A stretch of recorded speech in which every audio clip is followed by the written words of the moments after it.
안녕하세요. 마인드 코치 김종환입니다. 우리 6월 둘째 주 바로 여러분께 뭘 드린다? 스트레스 관리 비법에 대해서 설명을 드리려고 합니다. 자, 그런데 여기 중요한 건 제가 저번에 말씀드렸습니다. 스트레스라고 하는 것은요, 기본적으로 무조건 나쁘다, 나쁘지 않다. 단기적으로 봤을 때는 여러분의 실제 성장 바로 할 수 있는 성장 동기 셋에 가능한 게 스트레스라는 겁니다. 이해하셨죠? 그렇기 때문에 무조건 나쁘다가 될 수 없는데 그래도 내가 이걸 빨리 인지 못해서 내가 만성적으로 스트레스 때문에 좀 우울하다는 느낌, 무기력하다는 느낌, 뭔가 번아웃된 느낌, 뭔가 집중력이 흐트러졌다 라고 하셨을 때 어떻게 우리가 스트레스를 관리하는지. 분명히 스트레스라고 하는 관리 비법은요, 사람마다 정말 다르다는 것을 먼저 알려드리는 겁니다. 왜냐? 운동이란 영역이 스트레스에 해소하는 게 정말 좋다라고 일반적으로 널리 알려진 바가 있는데, 운동을 극도로 싫어하는 사람 같은 경우는 운동을 하라고 강요하면 이게 오히려 스트레스가 될 가능성이 크다는 겁니다. 때로는 게임을 한다? 게임이 나쁜 거야. 맨날 앉아서 너 지금 뭐 하는 거니? 라고 할 수 있겠지만, 게임을 좋아하고 게임에 흥미가 있는 사람은 잠시간의 게임 같은 경우는 스트레스를 낮출 수 있는 방안이 되기 때문에 사람마다 먼저 다르다는 걸 먼저 알려드립니다. 그래서 좀 포괄적으로 통계를 내본 게 영국 석세스 대학교에서 어느 한 교수팀이 어떤 것이 스트레스에 효과적으로 해소할 수 있는지 알아본 게 있더라고요. 그래서 첫 번째 보니까 무려 60% 이상이 스트레스가 감소된 영향을 봤었는데 그 첫 번째가 뭐냐? 바로 독서입니다. 음악 감상도 뭐였죠? 다 독서입니다. 독서 같은 경우는 보통 60% 넘게 2시간의 독서를 통해서 스트레스 수치가 감소하는 걸 봤죠. 스트레스 수치라고 하는 것은 보통 스트레스 대표적인 호르몬이 코티졸 스테로이드라는 호르몬인데 이 호르몬이 정말 빨리 준 것을 봤거든요. 그런데 여기서 하나가 뭐가 있냐? 어떤 내용의 독서를 하느냐에 따라 달라진다는 겁니다.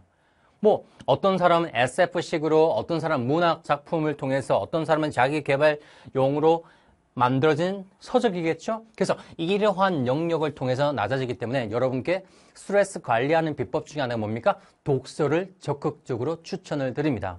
예를 들면 저 역시도 읽는 책이 여러 종류가 있습니다. 아무래도 수업을 하다 보니까 제가 알고 있는 것만으로 얘기하면 안 되거든요. 많은 수많은 서적을 통해서 정보를 가지고 있어야지만이 여러분에게 정말 효율적으로 구체적으로 상황, 사례를 설명을 잘하면서 말씀을 드릴 수 있으면서 설득을 하는 과정이잖아요. 그런데 제가 쉬는 날에 보는 책이 있거든요. 그 대표적인 책이 뭐냐면 아실지 아마 제가 좋아하는 책 취향인 사람들도 되게 많을 거라고 생각하는데 히가시노 게이고라는 작가가 있거든요. 히가시노 게이고 작가 같은 경우는 제가 쉴 때 많이 봐요. 캠핑 갈 때 혼자서 히가시노 게이고 책 하나 들고 가면 1박 2일을 보거든요. 왜? 그때 내가 힐링하는 거. 다른 관점에 내가 지금 스트레스라는 어떤 요점이 있으면 이 요점에 집중하는 것이 아니라 어디에 집중한다? 내가 보고 싶은 책의 내용에 따라 가기 때문에 스트레스를 점점점 멀리 떨어뜨릴 수 있기 때문에 독서라는 겁니다. 그 다음에 음악이죠. 음악 감상 같은 경우는 아마 음악을 좋아하시는 분 아시죠? 음악에만 집중하잖아요. 음악에만 집중하다 보니까 스트레스 관리 비법은요, 간단하게 말씀드리면 내가 좋아하고 내가 아무런 욕심 없이 목표 없이 그 자체를 즐길 수 있는 스트레스 다른 방향의 거리라고 생각하면 훨씬 더 쉬울 것 같아요. 그래서 음악, 그 다음 커피. 커피를 냅다 들이마시면 안 돼요. 그죠? 그래서 커피를 마실 때 가장 좋은 건요, 음악과 커피를 함께 하면서 여유롭게 차 한 잔 하는 것은 바로 스트레스 관리에서 아주 좋은 비법 중에 하나입니다. 그 다음에 산책이죠. 산책을 하게 되면 왜 좋냐면요, 가급적이면 어떤 심리학자가 말씀을 해주셨는데 러닝머신에서 산책하는 것과 일반 어떤 비포장 도로에서 산책하는 것에 가장 어디가 더 좋으냐? 어딜까요? 비포장, 산, 숲속 이런 길이 더 좋다고 하거든요. 그 이유가 뭐냐면 현재 내가 걸음을 걷잖아요. 러닝머신 같은 경우는 똑같은 표면에 내가 발이 착지되면서 뒤꿈치, 앞꿈치 느낌이 항상 일정한 패턴으로 반복적으로 가죠. 뇌는 여기에 집중을 안 해요. 왜? 습관화됐기 때문에. 하지만 비포장은요, 내가 예측할 수 없기 때문에 항상 내 발바닥에 지면과 만났을 때 그 느낌을 계속 주의를 줘야 되겠죠. 돌이 있을 수도 있잖아요. 그렇게 하다 보니까 다른 집중의 형태, 그래서 산책이 많은 도움이 된다고 얘기합니다. 그리고 명상은 자기하고 대화라고 생각하시면 되는데 실제 명상이라고 하는 개념을 따지면요, 단순히 가만히 앉아서 하는 것이 아니라 보통 명상 기법이 진짜 다른데 어떤 거냐면 명상의 종류가 정말 많은데 그 종류를 한 번에 요약할 수 있는 얘기는 내가 다른 것에 집중을 하되 그 집중이 어디냐?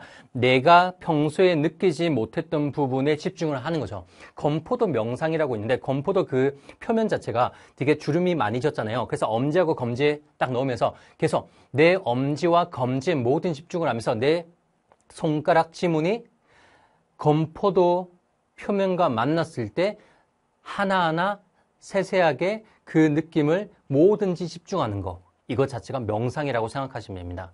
그래서 무조건 사입이라고 되게 착각하시는 분들이 많은데 모든 분들이 얘기합니다. 정신과 의사들도 항상 얘기하는 게 명상을 하세요 라고 하는 게 여기서 나옵니다. 그리고 수면이죠.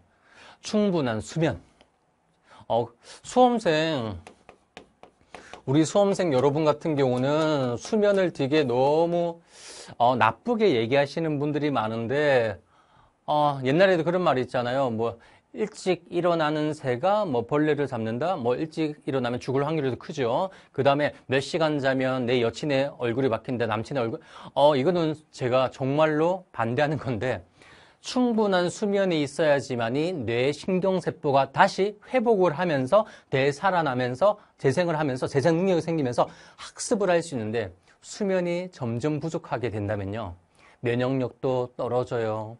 그리고 내가 기억 능력도 점점 더 떨어집니다. 그래서 밤을 새면 기억력이 떨어진다는 사실을 여러분이 되게 많이 느낄 때가 많죠. 그래서 충분한 수면도 하나의 우리가 스트레스 관리 비법이죠. 그리고 운동. 운동은 제가 제발 강조하는 거예요. 이 운동을 하는데 제가 힌트 드릴게요. 특히 시내에서 통학하는 학원 친구들, 그 다음에 기숙이라는 친구들이 대표적으로 우리가 있잖아요. 그 다음에 학교도 통학이잖아요. 고등학교 3학년 친구들. 그럼 뭐냐면 내가 버스를 타고 간다 그러면 버스 두세 정거장 학교 도착하기 미리 내려서 좀 빠르게 걷는다. 아니면은 내가 집에 갈 때 두세 정거장 미리 내려서 집까지 걸어간다. 이것도 괜찮은 거예요. 맨날 시간 없다고 하지 마시고요. 기숙학원은요, 얼마나 잘 돼 있습니까? 운동장, 기가 막히죠? 운동장에서 놀 땐 노세요. 놀 때 놀아야 되는데, 점심시간, 저녁시간, 쉬는 시간 너무너무 하다 보면, 과연 여러분 장거리 버틸 수 있을까요? 쉽지 않습니다. 그래서 운동 꼭 하셔야 됩니다. 실제 코티졸 호르몬이라는 그 스트레스 호르몬을 낮추는 영양 중에 하나가 바로 행복 호르몬이라고 불리는 도파민, 그죠? 세로토닌이라는 게 있는데 이 두 가지가 운동할 때 그렇게 많이 나온대요. 그래서 운동하는 사람들이 보면 외적 자극에 그렇게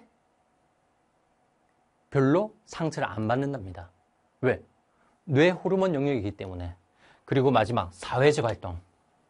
제가 이러한 오해를 좀 말씀드린 게 특히 재종이든지 아니면 통학 학교도 마찬가지고 기숙도 마찬가지인데 저는 이런 말씀 드리고 싶은 게 이게 조금 다른 분들하고는 다르게 얘기하고 싶은 게 성공한 분들이 이 성공이라는 그 키워드를 가지고 유튜브라든지 아니면은 주위에 있는 분들 있잖아요. 정말 어마어마하신 분들이잖아요. 예를 들어서 그냥 예를 든 겁니다. 보통 100억 이상이면 다 성공이라고 하잖아요. 경제적 가치로 봤을 때. 이분들이 공통적으로 하는 얘기 중에 하나가 뭐냐면 사람이 주위에 많아도 필요 없다. 대인관계 쓸데없다. 이런 얘기를 많이 하시는데 일단은 우리가 조금 다르게 봐야 되는 관점이 뭐냐면 대한민국에 100억 가진 사람은 과연 몇 분이실까요? 거의 없죠? 그럼 뭐냐? 99.8%, 제가 알기로는 0.2% 이상이 100억 이상이라고 알고 있는데 99.8%는 이분들이 얘기하는 기준 100억이라는 성공 경제적 자유가 없다고 하는 거죠. 이게 훨씬 더 인원수가 많고 저도 솔직히 여기 소속에 해당하거든요. 그렇다면 이 사람들은 뭐가 필요하다? 대인관계 필요하다는 거예요. 그거 아세요? 나이가 들면 들수록 대인관계가 필요 없다라고 얘기하는 분들이 되게 많으시거든요. 그 대표적인 이유가 뭐냐면 어릴 때 같은 경우는 독립할 수 있는 내 능력이 아직은 미흡하죠. 이제 성장 시작이니까 내가 부족하기 때문에 어딘가에 의지하고 때로는 의존하는 대상이 필요하다는 얘기예요. 근데 어른이 되어가면 갈수록 점점 더 내 스스로가 사회를 개척할 수 있는 능력의 힘이 점점 많아지기 때문에 더 이상 의존할 필요가 없다라고 판단되는 분들이 대인관계 쓸데없다고 얘기하는 겁니다. 여러분은요, 기본적으로 대인관계 필요한 시기입니다. 혼자 사기에는 너무 힘든 과정이에요. 친구 필요 있으세요. 여러분이 힘들어서 지쳤을 때, 주저앉았을 때 손을 내밀어 준 대상은요, 키오스크가 아니잖아요. AI도 아니잖아요. 바로 여러분의 관계라는 겁니다. 올바른 관계, 좋은 관계가 형성됐을 때 여러분의 스트레스도 되게 많이 해소되거든요. 특히 우리 여성분들, 남성에 비해서 여성분들이 뭔가 내 친구하고 대화만 해도 풀어지잖아요. 그 대인관계. 왜 수험 생활에 쓸데없다고 생각하십니까? 쓸데없다고 생각하는 것은요, 간단해요. 점심시간이나 저녁시간이나 아니면 내가 등교할 때, 하교할 때 이때만 얘기하면 좋은데 쉬는 시간 날 때마다 얘기하다 보니까 이 자체가 문제인 거기 때문에 대인관계를 어떻게 해라? 그냥 횟수만 좀 줄이면 되는 거지 절대적으로 내가 무분별하게 그 시간을 날리는 게 문제라는 얘기입니다. 그래서 대인관계 쓸데없지 않습니다. 사회적 활동을 하십시오. 사회적 활동이 바로 대인관계를 뜻하는 것. 이것이 바로 스트레스 관리의 적절한 비법 중에 하나라는 거 꼭 명심하시고 쓸데없는 대인관계라는 건 저는 없는 것 같습니다.